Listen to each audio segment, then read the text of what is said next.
Terima kasih Anda masih bersama kami di Arah Angin TVRI. Saya langsung ke Prof Yanto. Prof Yanto, ini jika nantinya benar-benar terrealisasi gaji naik hingga 280%, artinya ini ekspektasi masyarakat sangat luar biasa. Jangan sampai hakim-hakim hitam ini juga merusak citra hakim-hakim putih yang masih banyak tadi begitu. Artinya bagaimana kemudian bisa mengembalikan lagi kepercayaan masyarakat terhadap peradilan kita?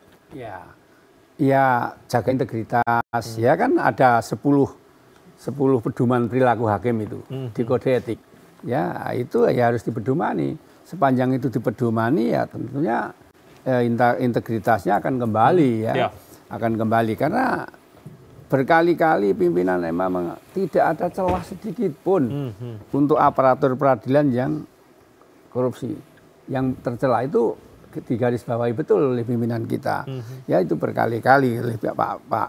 Makanya sampai beliau itu mengeluarkan kebijakan hakim nggak boleh hedon, kemudian pimpinan daerah tidak boleh menjamu tadi ya, menyambut pimpinan yang di atas.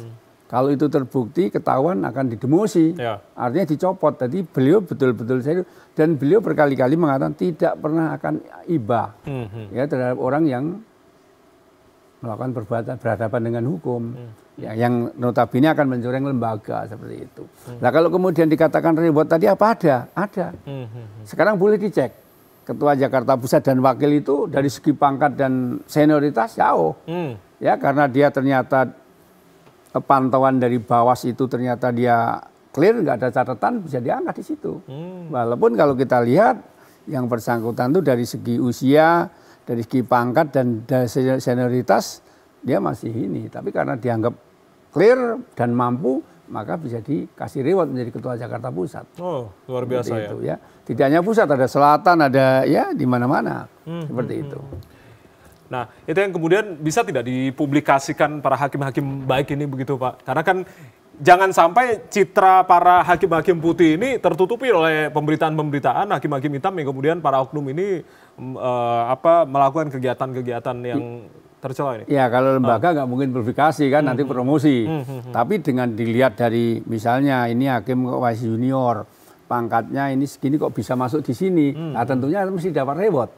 Ya itu mesti reward. Kalau nggak reward nggak mungkin ini bisa langsung loncat seperti itu kan begitu. Apalagi memimpin Jakarta Pusat, Jakarta Selatan misalnya. Itu kalau dari segi pangkat dan senioritas masih ini kok bisa di situ, mesti itu dapat reward.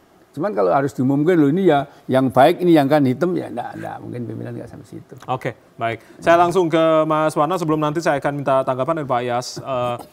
Pak Presiden begitu Prabowo Subianto juga sempat menyinggung akan memangkas anggaran TNI dan Polri demi menaikkan gaji hakim. Bagaimana kemudian ICW melihat ini? Ya, ada dua hal. Pertama, yang perlu dilihat adalah sampai seberapa besar anggaran Polri dan TNI dipangkas begitu. Karena kalau berdasarkan dari pantauan kami, memang setiap tahunnya ketika zaman Presiden Jokowi, anggaran keamanan itu sangat besar nilainya. Nah, tapi persoalannya adalah anggaran keamanan yang besar ini tidak linear dengan upaya mereka untuk menjaga keamanan. Malah yang terlihat adalah upaya untuk melakukan kekerasan terhadap warga dan lain sebagainya begitu. Nah, dalam konteks tersebut yang penting untuk dilihat adalah seberapa besar anggaran yang dipangkas begitu. Karena jangan sampai juga kita ingin bahwa militer dan Polri yang profesional begitu. Tapi bukan juga memangkas tanpa dilihat adanya perencanaan begitu. Karena kan yang selama ini tergambar misalkan beberapa kali pemerintah mengeluarkan kebijakan rasanya kita tidak pernah mengetahui basisnya apa, dasarnya apa begitu. Sehingga misalkan tadi kalau seandainya bicara tentang kenaikan anggaran yang hampir 280% ini basisnya apa? Karena tahun sebelumnya kan sudah pernah dinaikkan begitu. Meskipun belum signifikan tadi, kecil begitu 10% tadi dikatakan ya.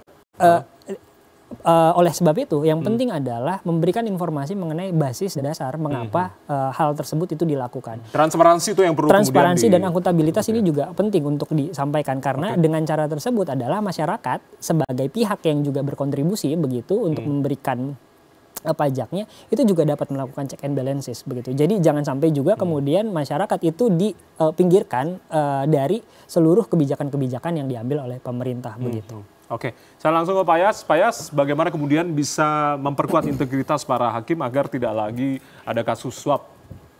Ya, Pak Ketua Mahkamah Agung sudah mencanangkan bahwa promosi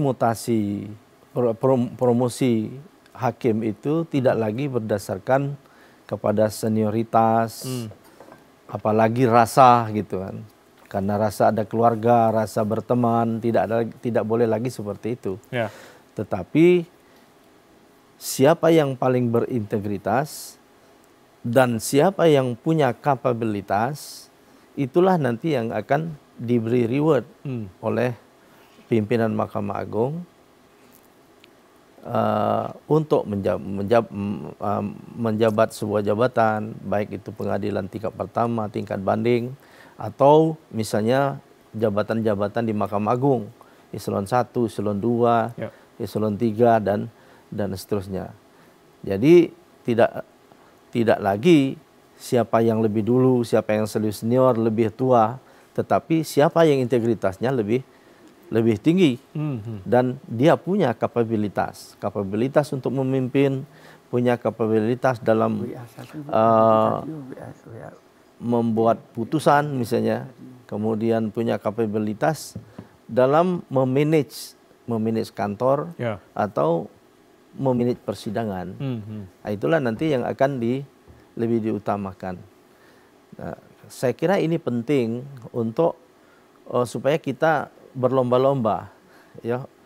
Kalau dalam istilah agama itu fastabiqul khairat gitu kan, berlomba-lomba untuk kebaikan dan hakim-hakim nanti akan berlomba-lomba untuk menampilkan dirinya atau integritasnya yang terbaik yang biasa dia lakukan dan juga berlomba-lomba akan meningkatkan kemampuannya, kapabilitasnya dia. Saya kira itu nanti memang ini tidak bisa dilihat setahun 2 tahun, hasilnya itu akan terlihat beberapa tahun yang akan datang. Pasti integritasnya tinggi dan pasti juga judicial corruption itu akan berkurang di masa-masa yang akan datang. Kalau untuk menghabiskan menitiakan, saya kira tidak mungkin. Amerika yang sudah maju saja, saya 2024 kemarin sempat ke Amerika dan kita tanya, ada nggak judicial corruption di sini? Ya ada, tapi memang sejak 2015 katanya sampai ke 2024 kemarin itu hanya satu yang melakukan itu. Jadi tidak mungkin kita meniadakan itu, tidak mungkin. Negara seperti Amerika saja masih ada. Tetapi bagaimana meminimais itu dari waktu ke waktu dengan sistem yang dibuat tadi, ya kita sepakat bahwa gaji itu bukan satu-satunya alat untuk meniadakan korupsi, tetapi dengan sistem yang baik, sistem promosi yang baik, kemudian sistem rekrutmen yang baik, nanti akan terlihat sekian tahun yang akan datang hasilnya orang-orang yang berintegritas tinggi dan punya kapabilitas tadi. Jadi reformasi harus dilakukan secara menyeluruh dari sistem rekrutmen sampai dengan penguatan dari pengawasan begitu ya, Pak Yas ya. Baik, Prof Yanto, artinya Anda optimis begitu? Hakim ini akan kebal suap jika dinaikkan 280%? Ya, mudah-mudahan. Sebetulnya ada atau tidak ada kenaikan harus kebal. Berkali-kali ditegaskan pimpinan Mahkamah Agung, ada atau tidak ada harus kebal. Harus kebal suap. Ya, artinya, itu ada begitu kan? Ya. Mas Wana, singkat saja, yakin Anda?